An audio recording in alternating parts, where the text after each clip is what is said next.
Olá, meus amigos, eu sou o professor Guilherme Almeida e estamos aqui para dar sequência ao curso de semiologia, onde nós hoje iremos estudar os sintomas respiratórios. Vamos utilizar os sintomas respiratórios dentro daquela proposta de buscarmos um sintoma guia dentro de uma queixa principal. E os sintomas respiratórios são excelentes para nós começarmos, né? As queixas respiratórias são muito frequentes. O estudo dos sintomas respiratórios é mais fácil do que os demais sintomas. Então, nós vamos aproveitar dentro dessa aula de como construir uma boa história da doença atual, utilizando esse modelo, o modelo do sistema respiratório. Vamos a ela. Então, meus amigos, antes de começarmos a estudar os sintomas respiratórios, temos que fazer a pergunta básica, né? Qual é a função do pulmão? Vamos fazer uma revisão aí de fisiologia em relação ao sistema respiratório. Então, o pulmão é um órgão que tem como objetivo principal fazer a hematose, colocar o CO2 para fora e colocar o oxigênio para dentro. Podemos averiguar aqui na figura, né? Nós temos essa estrutura que é a árvore alveolar, uma estrutura sacular, multissacular em forma de cacho de uva, justamente com o objetivo de aumentar a superfície de troca, né? Se nós abrirmos os alvéolos dos nossos pulmões, a superfície fica mais ou menos do tamanho do gramado do Maracanã, uma grande superfície de troca. E os alvéolos são irrigados por capilares, né? E esses capilares em que se recebe sangue rico em gás carbônico e acaba saindo um sangue rico em oxigênio, justamente nos alvéolos, né? Que nós, por difusão, colocamos o oxigênio para dentro desses capilares, eles vão se ligar à hemoglobina, formando a oxihemoglobina, e por difusão, o CO2 vai sair do seu meio de grande concentração, que é o sangue venoso, em direção a esses alvéolos, e esse ar será expirado. Nós lavaremos CO2, colocaremos CO2 para fora. E dentro dessa fisiologia respiratória, queria lembrar a vocês, né, que nós temos aí uma pressão de oxigênio no ar, né, com uma concentração de em torno de 21% de oxigênio, e o estímulo respiratório, ele gera contração da musculatura respiratória, rebaixamento do diafragma, aumento da caixa torácica, e justamente esse aumento da caixa torácica vai levar a uma pressão intratorácica menor do que a pressão atmosférica. E nesse momento que ela for menor que a pressão atmosférica, o ar vai adentrar a sua árvore respiratória e vai expandir os seus pulmões, vai expandir esses alvéolos, onde nós, como vimos no slide anterior, iremos realizar a hematose. E esse sangue, né, rico em oxihemoglobina, vai perfundir os diferentes tecidos do nosso organismo e irá levar esse oxigênio para as nossas mitocôndrias celulares, onde será realizada a respiração celular, em que o oxigênio será receptor final de elétrons na fosforilação oxidativa, e nós vamos gerar energia a partir de então. Então, em qualquer ponto de todo esse trajeto, seja porque o ar tem uma pressão baixa em oxigênio, um ar mais rarefeito, como por exemplo no ambiente de alta altitude, tanto quanto se nós tivermos obstrução, né, das vias respiratórias altas, quanto se nós tivermos líquido dentro dos alvéolos, por exemplo, no edema agudo de pulmão, ou pus dentro dos alvéolos, como por exemplo numa pneumonia, como se nós tivermos alteração da parede, né, desses alvéolos, por exemplo, numa fibrose pulmonar, numa doença pulmonar obstrutiva crônica, tanto como se nós tivermos alteração da perfusão pulmonar, como por exemplo num tromboembolismo pulmonar, numa embolia pulmonar, ou como se nós tivermos um quadro hematológico, uma anemia, gerando um baixo transporte do oxigênio para as células, ou até mesmo nas mitocondriopatias, nós poderemos ter um quadro de insuficiência respiratória, ou seja, uma dificuldade na eliminação do CO2 e uma dificuldade na oxigenação dos tecidos. Então, todos esses são os pontos nevrálgicos, os pontos principais, os parafusos a serem acertados, os joelhos dentro do processo de respiração, a respiração, ventilação do organismo, quanto à respiração celular. Dito isso, né, nós podemos estudar os reflexos, né, que induzem a respiração. O indivíduo, quando tem uma insuficiência respiratória ou quando ele está com uma hipóxia, uma baixa concentração de oxigênio no sangue, ele tem estímulo aqui aos quimioceptores na carótida, e esses quimioceptores vão levar uma mensagem, principalmente ao núcleo do trato solitário, ao bulbo e ponte, e que nós vamos ter uma resposta para neurônios somáticos, né, que vão estimular a inspiração e a expiração. Da mesma forma, o aumento da concentração de CO2 pode levar ao estímulo desses quimioceptores bulbares e também poderá levar à acidose licórica, outro importante estímulo à respiração. E também existem os estímulos da emoção e o controle voluntário da respiração, que pode levar também um aumento da frequência respiratória e o aumento do volume corrente respiratório, né?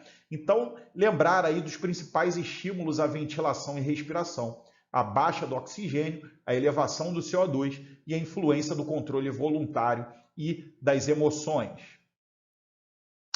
Os principais sintomas respiratórios que nós devemos sempre estudar é dispneia, tosse, expectoração, hemoptise e hemoptóico, dor pleurítica e os chamados sintomas associados. Sempre que você tiver numa queixa principal falta de ar, dentro de uma queixa principal tosse, dentro de uma queixa principal expectoração ou hemoptise ou dor pleurítica, necessariamente numa história da doença atual, nós devemos pensar nos outros sintomas respiratórios. Então, sempre que o paciente tiver uma dessas queixas como sintomas guia, automaticamente deveremos perguntar todos os outros sintomas respiratórios ao construir a nossa história da doença atual. Então, é baseada nessa listinha aí que nós vamos guiar, que nós vamos ter o roteiro para a formação da nossa história da doença atual. Lógico, quando o sintoma guia for um desses sintomas respiratórios que nós já estudamos nesse slide. Então, o primeiro sintoma, e talvez o mais importante deles dentro de um quadro respiratório, é a falta de ar, é a dispneia. Devemos aconselhar-los que alguns dos pacientes referem, né, dispneia e falta de ar como cansaço. Toda vez que alguém falar cansaço, né, como queixa principal, você deverá discernir se esse cansaço é efetivamente uma falta de ar, uma dispneia, ou se esse cansaço é astenia e fadiga, né? Então é importante deixar claro, né, pelo paciente qual o sintoma que nós estamos falando. Se o sintoma for efetivamente falta de ar e dispneia, né, nós temos as seguintes principais causas: causas ventilatórias, que pode ser desde a pobreza do oxigênio no ar, obstrução às vias aéreas, alterações da parede dos alvéolos, líquido dentro dos alvéolos, pus dentro dos alvéolos, restrição pleuropulmonar, por exemplo, um derrame pleural, por exemplo, um pneumotórax, uma atelectasia, as síndromes pleuropulmonares. Essas são as causas ventilatórias. Temos as causas neuromusculares, que podem ser doenças musculares, como, por exemplo, polimiosite, como, por exemplo, doenças neurológicas, como a síndrome de Guillain-Barré, que vão impedir tanto a resposta do músculo, né, o estímulo respiratório, ou também vão impedir um estímulo neurológico, a contração desses músculos respiratórios, levando uma paralisia respiratória e sendo causa da dispneia e da insuficiência respiratória. Assim como nós também temos as causas hematológicas, como as anemias e hemoglobinopatias, que podem dificultar o transporte do oxigênio para os tecidos, assim como na presença de acidose, por exemplo, uma acidose metabólica, que vai estimular aí o aumento da frequência respiratória para lavagem desse CO2 e correção com alcalose respiratória. Assim também temos as causas cardiogênicas e circulatórias.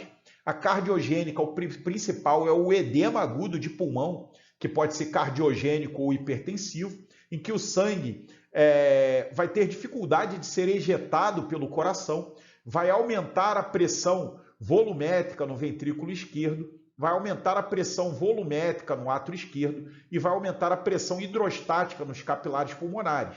Os capilares pulmonares, por sua vez, são fenestrados e o aumento daquela pressão hidrostática vai gerar uma transudação de líquido dentro dos alvéolos, enchendo esses alvéolos de líquido e prejudicando a troca. Ou seja, sempre que houver uma barreira de ejeção, como, por exemplo, uma hipertensão arterial sistêmica grave, ou como, por exemplo, numa insuficiência cardíaca, que haverá uma dificuldade, uma fraqueza na ejeção pelo ventrículo esquerdo, aumentaremos as pressões no ventrículo esquerdo, no átrio esquerdo, nos capilares pulmonares e levaremos a um edema agudo de pulmão, que vai prejudicar essa troca gasosa. E também as causas psicogênicas de dispneia, como, por exemplo, no transtorno de ansiedade generalizada ou numa crise de pânico, que podemos levar a um estado aí de aumento da frequência respiratória, uma taquipneia e, por muitas vezes, uma hiperpneia, um aumento do volume respiratório. Então, essas são as principais causas de dispneia e o nosso interesse principal na aula de hoje,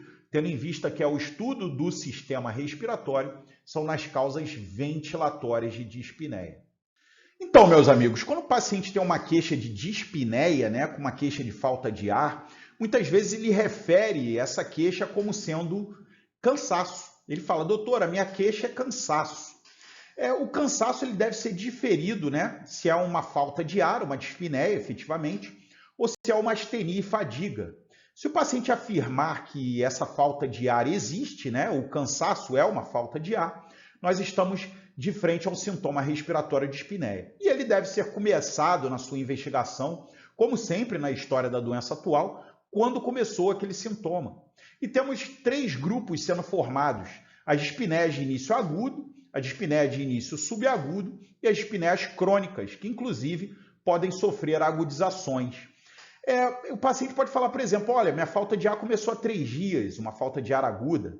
Minha falta de ar começou há 3 meses, uma falta de ar subaguda. Ou minha falta de ar começou há 3 anos, uma falta de ar crônica, né? E a partir desse momento que definimos quando começou, devemos perguntá-lo se essa falta de ar é em crises ou ela é contínua. Então, por exemplo, uma falta de ar em crise. Um pneumotórax tem um início agudo, é uma crise. Uma atelectasia tem um início agudo, é uma crise. Uma embolia pulmonar tem um início agudo, é uma crise, né? O paciente com asma, ele pode ter faltas de ar em crise.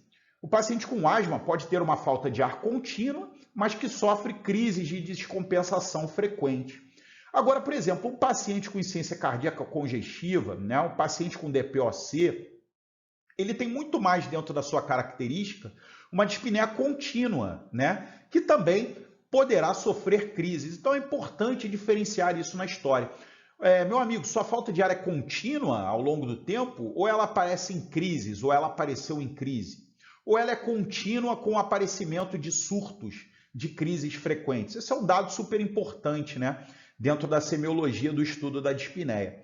E também é importante se isso há uma progressão, né? Essas crises estão piorando, essa falta de ar contínua vem piorando ao longo do tempo, né? E os fatores desencadeantes e atenuantes, né? Os principais fatores desencadeantes e atenuantes pode ser o esforço ou a posição.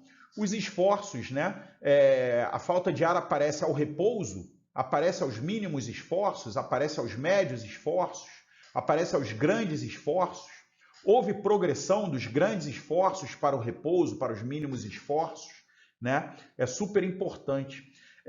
O repouso atenua, né, essa falta de ar. Em relação à posição, o estudo é basicamente dividido em ortopneia, platipneia e trepopneia.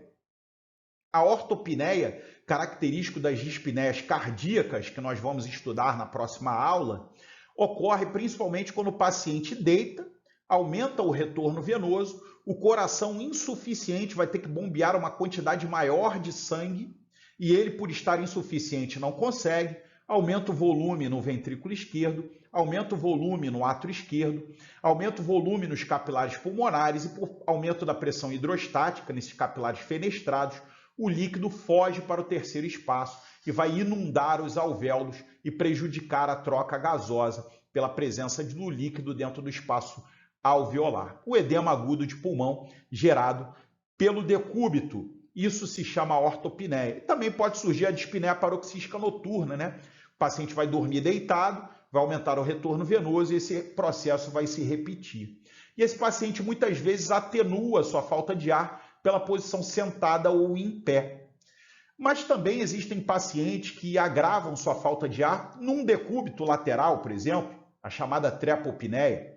Se o paciente tem um pulmão doente, um pulmão direito doente por derrame pleural, ou por pneumotórax, ou por doença parenquimatosa pulmonar, ele vai aliviar a falta de ar deitando sobre o lado doente, e hiperaerando o lado saudável. Então, se o pulmão direito está doente, ele vai tender a adquirir uma postura de decúbito lateral direito, né? Essa é a chamada trepopneia. A platipneia, né, que é muito pouco vista, é característica, por exemplo, da síndrome hepatopulmonar, em que há uma alteração perfusional, em que a base pulmonar vai ser melhor perfundida do que o ápice pulmonar. Então, quando o paciente está em pé, né, ele vai tender a aerar mais o seu ápice pulmonar e vai prejudicar a oxigenação do sangue, né, gerando a platipneia, a dispneia agravada com a posição em pé, por exemplo. Então, temos exemplos de 3 pacientes, né? Baseado nesse slide anterior. O paciente A, há 3 dias, iniciou dispneia contínua, não progressiva aos médios esforços e melhorada com repouso. Um quadro agudo, contínuo, não progressivo aos médios esforços e que melhora com repouso. O paciente B, há 2 meses, iniciou dispneia contínua, progressiva, inicialmente aos grandes esforços e há 2 dias ao repouso, sem fatores atenuantes. Então, uma dispneia subaguda, contínua, que progrediu e piorou nos últimos 2 dias para dispneia em repouso, né? Sem fatores atenuantes. E o paciente C, um paciente que há 3 anos relata dispneia contínua aos grandes esforços, com dispneia, com crises de dispneia que levam à falta de ar ao repouso, sobretudo nos períodos de inverno, um quadro crônico agudizado. Então, o paciente A poderia ser muito bem uma pneumonia adquirida na comunidade há 3 dias. O paciente B poderia muito bem ser uma tuberculose, um quadro subagudo, arrastado, progressivo, né? E o paciente C poderia muito bem ser um quadro asmático com crises agravadas ao longo do inverno, mas que apresenta uma dispneia contínua.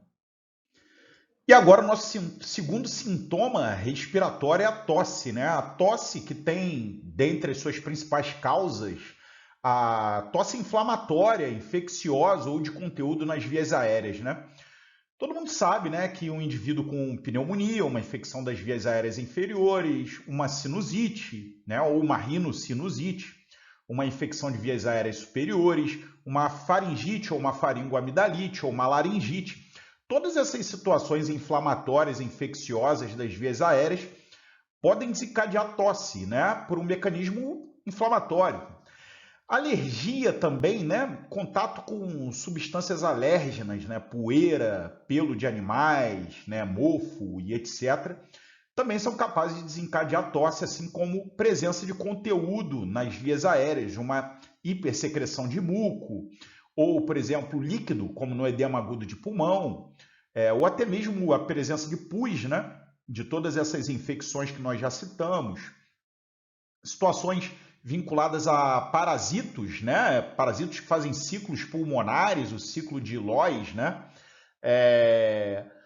São fatores possíveis, né, da gênese da tosse. Inclusive, né, nas tosses pós-infecciosas, principalmente resfriados, né, infecções virais e infecções bacterianas também, pode gerar uma tosse pós-infecciosa que pode durar até 3 semanas, né? Aquela tosse persistente pós-infecciosa.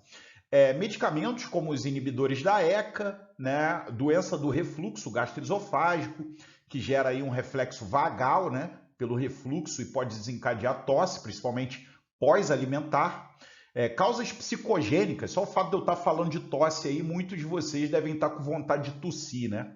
E as tosses de causa desconhecida, de causa idiopática. Mas dentro da semiologia, né, nós devemos diferir, né, a tosse em tosse seca e tosse produtiva, né? A tosse seca é a tosse que não sai nada, é só a tosse, né? Nós podemos avaliar nesse tipo de tosse seca principalmente o timbre, né? A tosse bitonal da paralisia do nervo laríngeo recorrente, pós-tiroidectomia, né? Tosses insalva, como por exemplo a tosse da coqueluche, a tosse quintosa, em que o indivíduo dá salvas de tosse e faz um guincho, né, por ficar com falta de ar de tanto tossir, né? Em relação principalmente à frequência e intensidade também, você pode coletar na história, em direção aí, dando um direcionamento em relação à etiologia. né? Tosse por gotejamento pós-nasal da sinusite, que é uma tosse que agrava muito quando o indivíduo deita. Muitos de vocês já tiveram sinusite, sabe, né? Quando a pessoa vai deitar, sente aquele pigarrinho lá atrás e dá aquela vontade imensa de tossir, vinculada ao gotejamento pós-nasal da sinusite. E as tosses secretivas, né? Eu coloquei aqui 1, 2, 3, 4, 5 e 6, né? Por exemplo, aqui no número 1, né, nós podemos mostrar para vocês a questão da tosse com secreção hialina, né? A secreção hialina, que geralmente é produzida por inflamação e alergia e acaba transudando ali, porque os capilares se tornam com maior permeabilidade e acabam transudando ali, gerando coriza, tosse clara hialina. A tosse 2, catarro amarelado, e a tosse 3, o catarro esverdeado, geralmente estão relacionadas a infecções, né? Assim aí como a tosse 4, né? Aí a expectoração 4, um catarro amarelado mais espesso, né? Todos esses vinculados à secreção purulenta e principalmente relacionadas a infecções bacterianas, né? A tosse 5, com a expectoração enegrecida, está muito relacionada a indivíduos tabagistas, né? Que tem a proliferação de bactérias cromófilas, né? Na cavidade oral, podendo inclusive dar a língua preta, né? A chamada língua negra, e também a expectoração enegrecida. E o 6, né? Com expectoração avermelhada e rósea, principalmente vinculada ao edema agudo de pulmão e a sangramentos na via aérea, né? Essa, com certeza, é o tipo de expectoração mais grave aí. Em relação a hemoptise e hemoptóicos, né? A palavra hemoptise, ela tem o seu significado em relação a sangramento proveniente dos pulmões, né? Inclusive, a hemoptise pode ter um sangramento maciço, acima de 500 ml, né? Podendo chegar aí até 1 litro, perdas muito grandes de sangue através da via aérea, né? Está relacionado à hemoptise, a bronquiectasias, está relacionado a infecções invasivas, como micoses profundas, como tuberculose, está relacionado a fístulas arteriovenosas pulmonares, malformações arteriovenosas, né, pulmonares, está relacionado às vasculites pulmonares, como por exemplo a pneumonite lúpica, exposição a materiais tóxicos, né, tanto inalados quanto, por exemplo, lesões maciças por radiação, estão relacionadas a trauma, né?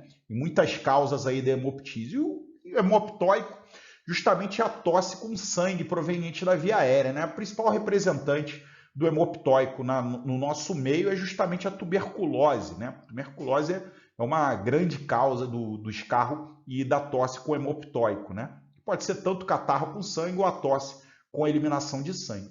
Esses sintomas, né, eles devem ser perguntados. Por exemplo, se eu tusso, sua tosse tem catarro ou é uma tosse seca? Ah, minha tosse tem catarro, doutor. Qual é a coloração da sua tosse? Ah, ela é amarelada. Tem raia de sangue? Não tem raia de sangue? Quando você tosse, sai sangue? Sim. Então, isso é um hemoptóico e tem uma grande relação aí com infecções angioinvasivas e tuberculose, né? Agora, a hemoptise é todo o sangramento proveniente dos pulmões, das causas que nós citamos anteriormente. Então, as causas, né, da hemoptise listadas é justamente a tosse violenta, né? A tosse é um reflexo e que o ar sai numa velocidade incrível, né, da via aérea, pode lacerar essa via aérea e gerar sangramento. Tuberculose é uma causa importante, uma infecção angioinvasiva, micoses profundas, né, pulmonares, estenose mitral, fístulas e aneurismas dão alterações vasculares pulmonares, né, com hipertensão na vasculatura e também fragilidade da parede com possíveis rupturas e sangramentos maciços. A bronquiectasia, né, geralmente por infecções de repetição, causa ali uma dilatação da árvore brônquica com aquele aspecto de favos de mel, né, na radiologia. É uma importante causa de hemoptise. E as necroses pulmonares, tanto infecções, infartos, vasculites e neoplasias, gerando necrose e sangramentos. A dor pleurítica, o último sintoma aí, estritamente pulmonar, né, é uma dor torácica ventilatória dependente, geralmente empontada, né? Por vezes essa dor é abdominal e às vezes é até na fossa ilíaca direita, podendo confundir o indivíduo com apendicite, né? Muitas pessoas sentem aquela dor empontada ventilatória dependente no abdômen e justamente é um reflexo da dor pleurítica, né? E a dor pleurítica está muito relacionada aí à pleurodínia epidêmica, que é uma infecção viral causada pelo Coxsackie, e que muitas vezes a radiografia é normal, os exames de sangue são normais, o indivíduo só tem dor pleurítica, e as pleuralgias relacionadas à inflamação da pleura por contiguidade de neoplasias, pneumonias próximas à pleura, pneumotórax, né, derrames pleurais e até as infecções diretamente da pleura, causadoras de empiema, tuberculose pleural, né, e até infecções bacterianas ou fúngicas da pleura. O importante é a característica semiológica, né, a dor torácica ventilatória dependente empontada no tórax. Algumas vezes, né, a própria dor do tromboembolismo pulmonar também é uma característica pleurítica, né? Aquela dor torácica em opressão e pontada, né? Principalmente quando é justa pleural. Os tromboembolismos maciços têm uma dor muito mais parecido com infarto, por exemplo, né? Então, a dor pleurítica é uma importante pergunta a ser feita para esses pacientes com sintomas pulmonares e podem levar à conclusão de uma inflamação na pleura do processo da doença atual. Importante diferenciar a dor pleurítica, por exemplo, da dor da aerofagia, daquele indivíduo que engole ar, né? Aquele indivíduo despreparado fisicamente e que faz um exercício extenuante, o respirador bucal, daquele indivíduo que tem rinite alérgica, obstrução nasal, a respiração bucal do paciente com crise asmática, ele acaba engolindo o ar nessas situações, dilatando o estômago, gerando arrotos, né, eructações, e também a dor ventilatória dependente em hipocôndrio esquerdo. Talvez muitos de vocês já experimentaram isso quando tentaram fazer um exercício acima da sua capacidade e sentiram aquela dor inspiratória em hipocôndrio esquerdo. E não era uma dor pleurítica, é uma dor de aerofagia. Então, para complementar os exemplos, né, dos nossos pacientes com os outros sintomas, o paciente A, há 3 dias, iniciou dispneia contínua, não progressiva, aos médios esforços e melhorado com repouso. Ele relata ainda tosse com expectoração amarelada, sem raias de sangue, negou dor pleurítica, uma descrição que poderia ser muito bem uma pneumonia adquirida na comunidade há 3 dias. Né? É um paciente que tem uma falta de ar contínua, que não progride há 3 dias, tem tosse com expectoração amarelada e isso aponta para uma infecção pulmonar, pneumonia. E o paciente B, há 2 meses, iniciou dispneia contínua progressiva, inicialmente aos grandes esforços e há 2 dias ao repouso, sem fatores atenuantes, né? Parece uma pneumonia subaguda, e relata 3 semanas início de tosse com expectoração amarelada e hemoptóicos. Nós vimos, né, que pneumonias subagudas e principalmente com relação a hemoptóicos, tuberculose é uma excelente hipótese diagnóstica. E o paciente C, há 3 anos, relata dispneia contínua aos grandes esforços, com crises, né, de dispneia que geram falta de ar ao repouso, sobretudo no período do inverno. Uma dispneia crônica, 3 anos, com agudizações, né, em crises. E ele relata tosse seca com aumento de intensidade durante as crises. Não tem hemoptóicos e não tem dor pleurítica. Um quadro de asma, né, descompensada, uma asma com agudização, com crises, né? Poderia ser muito bem se encaixar no paciente C. Então, são exemplificações de como ficaria a história da doença atual de 3 pacientes diferentes, um agudo, um subagudo e um crônico, dentro das perguntas que nós devemos fazer em queixas principais com sintomas guias respiratórios. E os sintomas associados, Guilherme? Os sintomas associados, no geral, são febre, né, vinculadas a essas infecções que nós citamos, e neoplasias, né, pulmonares, calafrios, né, que faz parte da síndrome febril, sudorese noturna, sobretudo nas infecções subagudas e arrastadas, como tuberculose e micoses profundas, perda de peso vinculadas a neoplasias e infecções subagudas, arrastadas também, assim como astenia e fadiga e inapetência nas infecções subagudas e também nas neoplasias. Os quadros inflamatórios subagudos e mais crônicos, né, como neoplasias e infecções como a tuberculose e as micoses profundas, tem aí sudorese noturna, perda de peso, astenia e fadiga e inapetência, né? Todos os quadros que a gente costuma dizer tuberculose-like, né? Parecem muito com a tuberculose. A febre, ela pode dar, inclusive, em quadros agudos, indicando infecções agudas, como pneumonia bacteriana, por exemplo, né? Então, os sintomas associados devem sempre ser perguntados em casos, né, de sintomatologia respiratória. Nós vimos ali as perguntas específicas dos sintomas respiratórios e você deve completar a sua história da doença atual com a sintomatologia inespecífica. E nós vamos ter uma aula somente para falar desses sintomas associados inespecíficos. Então, juntando os sintomas inespecíficos ao paciente A, B e C, paciente A, 3 dias, iniciou dispneia contínua, não progressiva, aos médios esforços e melhorada com repouso. Relata ainda tosse com expectoração amarelada, sem raias de sangue. Nega dor pleurítica, apresenta ainda prostração e inapetência, com febre não aferida, contínua e atenuada por antipiréticos, né? O paciente A é um quadro de pneumonia, né? Clássico. E a gente colocou alguns dados aí da sintomatologia inespecífica, que nós vamos estudar em aula especial para isso, mas aí contém a semiologia da febre, né? Se a febre é alta, baixa, se ela é aferida, não aferida, se melhora ou piora com alguma situação, principalmente antipiréticos, né? O paciente B, há 2 meses, iniciou dispneia contínua progressiva, inicialmente aos grandes esforços e há 2 dias ao repouso, sem fatores atenuantes. Relata 3 semanas início de tosse com expectoração amarelada e hemoptóicos. Nega dor pleurítica. Apresenta ainda febre intermitente amenizada com antipiréticos, sudorese noturna, inapetência e perda ponderal de 5 kg nesses 2 meses, referindo ao que nós dissemos, né? Um quadro subagudo que pode ser muito bem encaixado em tuberculose, micoses profundas e também, por que não, no seu diagnóstico diferencial, neoplasias pulmonares. O paciente C, né? Paciente que há 3 anos relata dispneia contínua aos grandes esforços, com crises, né, em surtos de dispneias em repouso, falta de ar em repouso, sobretudo no período de inverno, tendo ainda tosse seca, né, com aumento dessa tosse durante as crises.